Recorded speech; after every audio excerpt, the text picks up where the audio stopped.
Assalamualaikum warahmatullahi wabarakatuh. Di sini saya akan menjelaskan tentang jenis sengketa bersenjata dalam hukum humaniter internasional yang mengenai internasional dan non-internasional. Sebelum memulai penjelasan, maka kenalan diri dulu. Halo, perkenalkan nama saya Siti Aisyah, NIM saya 050203200059. Saya dari Prodi Hukum Pidana Islam Fakultas Syariah dan Hukum UIN Sunan Ampel, Surabaya. Pertama-tama, saya akan menjelaskan mengenai pengertian konflik bersenjata. Pengertian konflik bersenjata internasional adalah suatu sengketa bersenjata antara dua negara atau lebih, antara pemerintah dengan negara dengan pemberontak dan segala bentuk sengketa lainnya. Konflik bersenjata penuh dengan kekerasan dan permusuhan antara pihak-pihak yang bertikai, di mana dalam konflik bersenjata seringkali terjadi kekejaman dan kekerasan yang tidak manusiawi. Menurut Pietro Ferri, konflik bersenjata merupakan segala bentuk sengketa bersenjata antara beberapa pihak yang mencakup dua atau lebih suatu negara dengan suatu entitas yang bukan negara. Jadi, konflik bersenjata internasional atau biasa disebut dengan konflik bersenjata antar negara atau inter-state armed conflict bisa dikatakan sebagai konflik bersenjata yang terjadi antara dua atau lebih negara berdaulat yang terlibat. Jadi, dalam pasal 2 Konvensi Jenewa tahun 1949 menyatakan bahwa konflik bersenjata internasional didefinisikan sebagai semua kasus perang yang dideklarasikan atau konflik bersenjata lainnya yang mungkin timbul antara dua atau lebih. Dalam Konvensi Jenewa, seperti yang ada di samping ini, ada beberapa pasal yang paling penting dan mendasar secara substansi maupun implementasi sehingga selalu diatur dalam setiap konvensi. Dalam Konvensi Jenewa, contohnya yaitu terdapat dalam pasal 2 Konvensi Jenewa termasuk common articles yang mengatur semua ketentuan yang berlaku dalam Konvensi Jenewa. Konflik bersenjata internasional juga dikemukakan oleh Oppenheim-Kelsen yang merupakan sebuah pertikaian antara dua atau lebih negara melalui angkatan bersenjata mereka dengan tujuan untuk saling mengalahkan dan memaksakan keadaan damai sesuai dengan keinginan pemenangnya.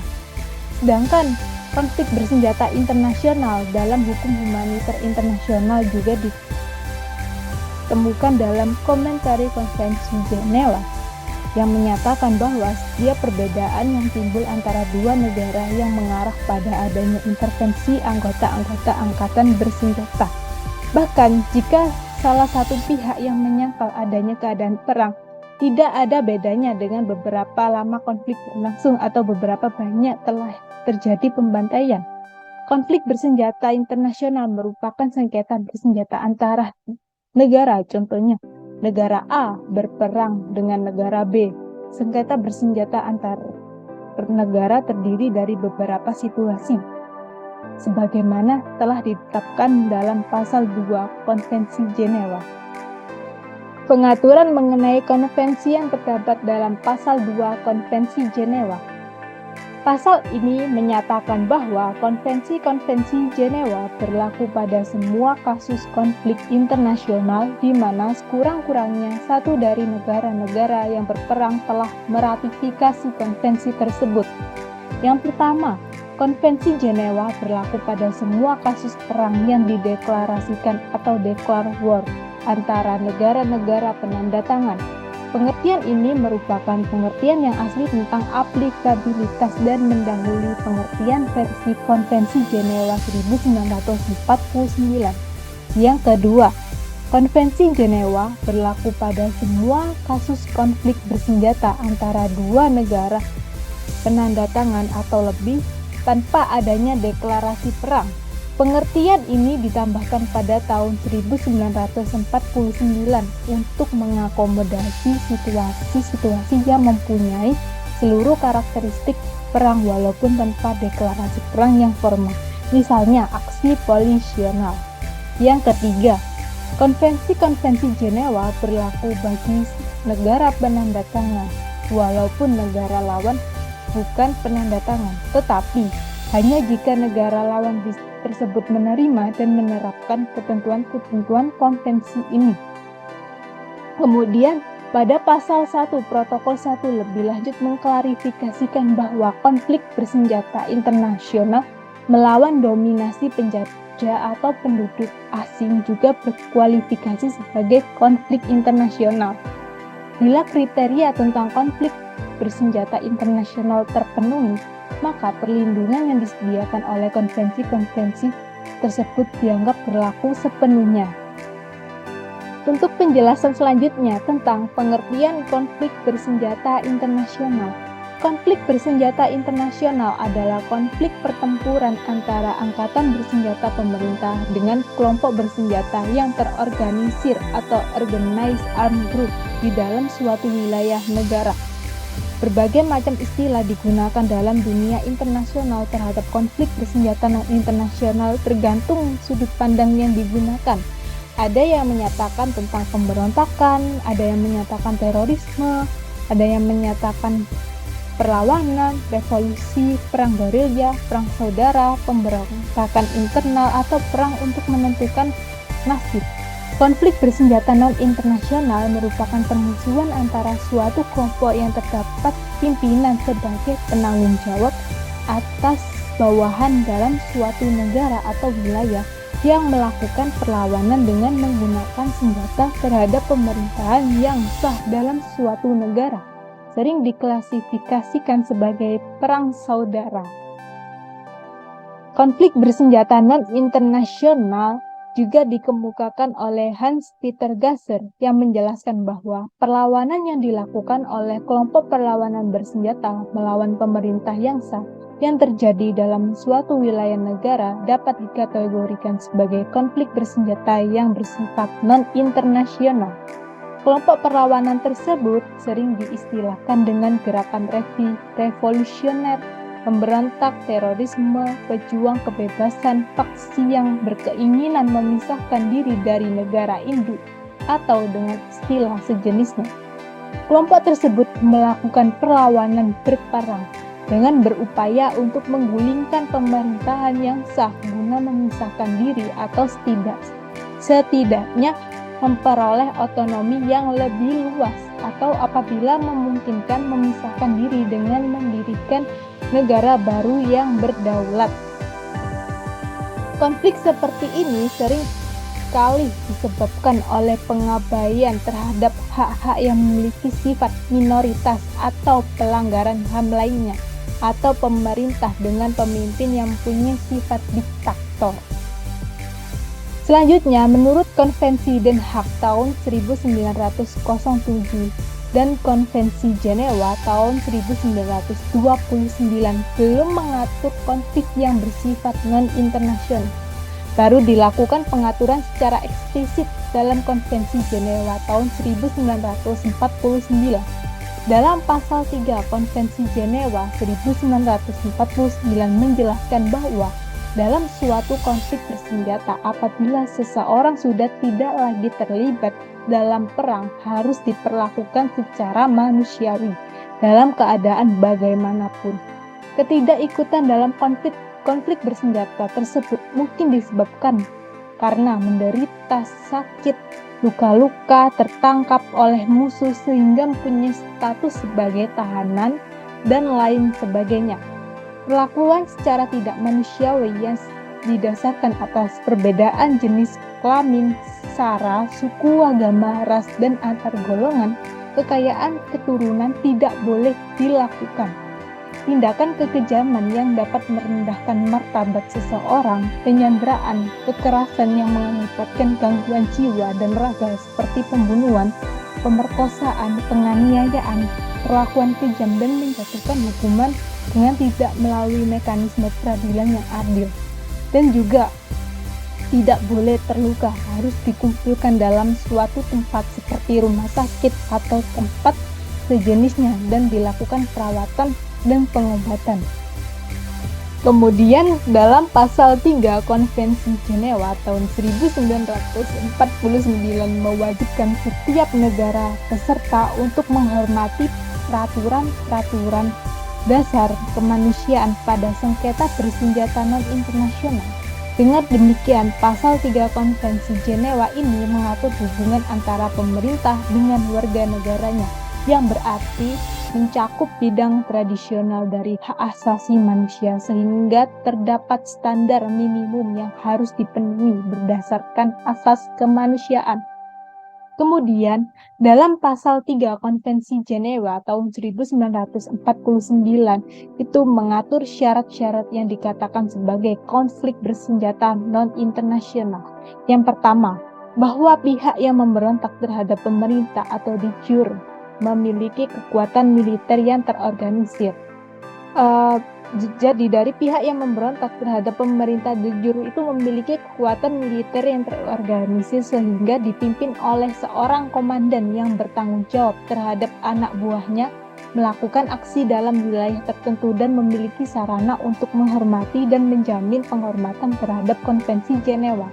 Yang kedua, bahwa pemerintah yang sah dipaksa untuk menggerakkan kekuatan militer reguler untuk menghadapi pemberontak yang terorganisir secara militer dan menguasai sebagian wilayah nasional. Yang ketiga, ada pemerintah de jure, tempat di mana pemberontakan tersebut berada.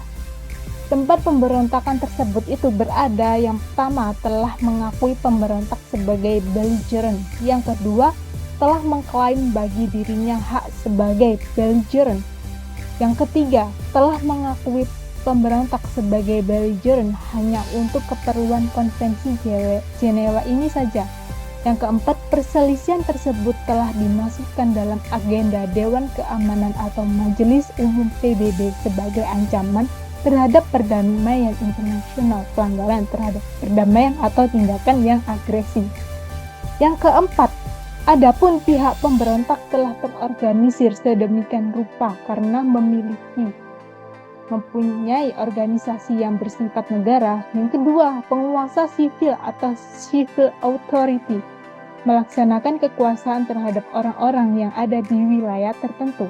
Yang ketiga, memiliki kekuatan bersenjata di bawah kekuasaan penguasa sipil yang terorganisir. Dan yang terakhir, kelima, bahwa penguasa sipil dari pihak pemberontak itu setuju terikat pada ketentuan konvensi. Kemudian ada protokol tambahan 2 tahun 1977 juga mengistilahkan sengketa bersenjata non-internasional, namun juga tidak memberikan definisi terkait sengketa bersenjata non-internasional. Dalam komentar protokol tambahan 2 tahun 1977 juga menjelaskan bahwa konflik bersenjata non-internasional dapat dipahami sebagai situasi terjadi permusuhan antara angkatan bersenjata pemerintah yang sah dengan kelompok bersenjata terorganisir di wilayah suatu negara yang sah dengan kelompok bersenjata, namun tidak juga menutup kemungkinan terjadi permusuhan antara faksi-faksi bersenjata atau armed faction dengan tidak ada intervensi dari angkatan bersenjata pemerintah yang sah. Dalam pasal 1 protokol tambahan 2 tahun 1977 konflik bersenjata yang bersifat non-internasional, yaitu merupakan konflik bersenjata yang terjadi dalam suatu wilayah negara. Yang kedua, melibatkan pasukan pemberontak atau kelompok bersenjata lain dengan pasukan bersenjata suatu negara. Yang ketiga, pemberontakan tersebut harus sudah terorganisir dengan punya pimpinan yang bertanggung jawab dan punya kekuasaan dalam suatu bagian wilayah negara. Kemudian, kelompok bersenjata dapat diklasifikasikan sebagai pemberontak apabila yang pertama, pasukan pemberontak harus memenuhi unsur-unsur tersebut, tidak liar dan harus terorganisir. Jadi unsur-unsur yang dimiliki oleh pasukan pemberontak itu harus tidak liar dan harus terorganisir. Yang kedua, pasukan tersebut dapat mengendalikan suatu bagian wilayah negara. Yang ketiga, Pasukan tersebut dapat melakukan operasi militer yang berkelanjutan dan berkesinambungan.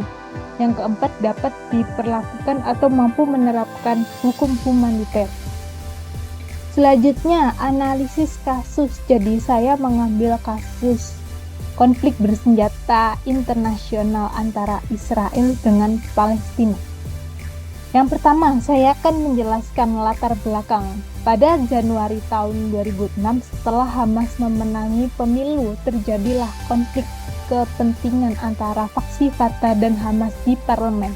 Peperangan saudara antar faksi pun terjadi. Kemudian, pada 7 Juni 2007, jalur Gaza berhasil dikuasai oleh faksi Hamas dan kelompok Hamas serta merta mengusir kelompok Fatah.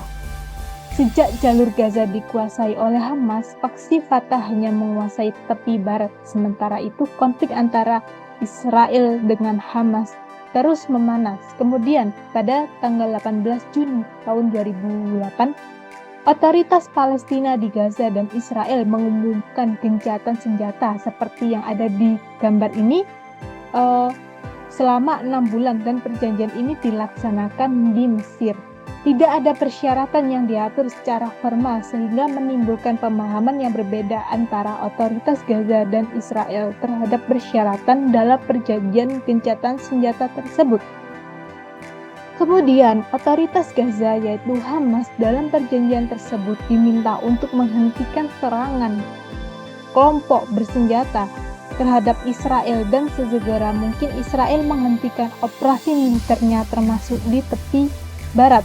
Kemudian pada bulan Agustus, 7 roket dan 12 mortir ditembak dari Gaza ke Israel. Kemudian pada bulan September, 2 mortir dan 3 roket ditembakkan dari Gaza namun tidak menimbulkan korban.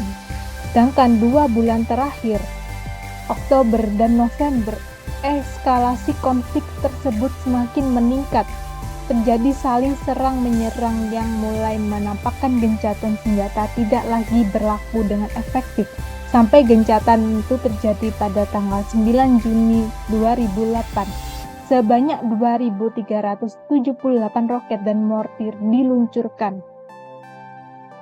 Kemudian, hal ini yang sama selalu diulang termasuk penutupan pintu gerbang perbatasan oleh Israel, penembakan warga sipil oleh militer Israel dan intimidasi yang biasa dilakukan oleh militer Israel. Sedangkan otoritas Palestina melalui beberapa paramiliternya beberapa kali menimbulkan keresahan secara psikologis bagi penduduk Israel dengan menembakkan roket dan mortir. Kurang lebih 71 roket dan 59 mortir ditembakkan ke Israel antara 1 sampai 18 Desember 2008. Dari latar belakang tersebut, serangan militer Israel kepada Palestina merupakan konflik bersenjata internasional karena melibatkan 2 entitas yang dianggap sebagai negara atau kelompok yang memiliki kekuatan militer yang terorganisir, yaitu negara Israel dan kelompok Palestina seperti Hamas. Tindakan yang dilakukan oleh para militer Hamas yang telah mengakibatkan korban penduduk sipil sekitar 1.443 orang tewas dan 5.000 orang luka-luka menunjukkan adanya pelanggaran dalam aturan hukum humaniter internasional. Selain itu, juga jika dilihat dari pasal 28 Konvensi Jenewa, penduduk sipil tidak akan menjadi objek serangan-serangan sebagaimana tercermin dalam pasal 51 ayat 2 Protokol Tambahan 1 yang mengatur tentang penduduk sipil. Selain itu, berkaitan dengan bangunan dan infrastruktur dicantumkan dalam pasal 52 Protokol Tambahan 1 tentang perlindungan umum bagi objek sipil. Pasal ini merupakan kodifikasi hukum kebiasaan yang berlaku untuk kedua konflik bersenjata internasional dan non-internasional. Dalam hukum humaniter internasional menolak secara tegas tentang serangan pada bangunan infrastruktur yang tidak memiliki kontribusi yang efektif bagi si militer. Israel menggunakan bom fosfor putih yang menimbulkan luka berat kepada penduduk sipil, sehingga banyak penduduk sipil yang mengalami luka bakar yang parah sampai menembus tulang manusia. Bom fosfor putih merupakan suatu senjata yang telah dilarang untuk digunakan dalam perang. Tindakan yang dilakukan Israel terhadap Palestina itu cukup keras, sehingga muncul berbagai reaksi dari masyarakat internasional. Masyarakat internasional telah menuduh Israel melakukan kejahatan perang dan ingin menuntut Israel untuk diadili ke Mahkamah Internasional. Tim pencari fakta PBB telah menyelidiki dan terbukti bahwa Israel memang telah melakukan kejahatan perang sehingga terjadilah pelanggaran dalam hukum humaniter internasional. Dalam pelanggaran tersebut, terdapat 3 cara alternatif penegakan yang dapat ditempuh dalam kejahatan perang, yaitu yang pertama, melalui Konvensi Jenewa tahun 1949 dan Protokol Tambahan 1 tahun 1977. Yang kedua, melalui Mahkamah Ad hoc Kejahatan Perang. Yang ketiga, melalui Mahkamah Pidana Internasional atau ICC. Terima kasih dari penjelasan saya mengenai konflik bersenjata internasional dan non-internasional dalam hukum humaniter internasional. Apabila ada salah kata atau kurang dari penjelasan saya, mohon dimaafkan. Saya Siti Aisyah mengundurkan diri. Wassalamualaikum warahmatullahi wabarakatuh. Dadah.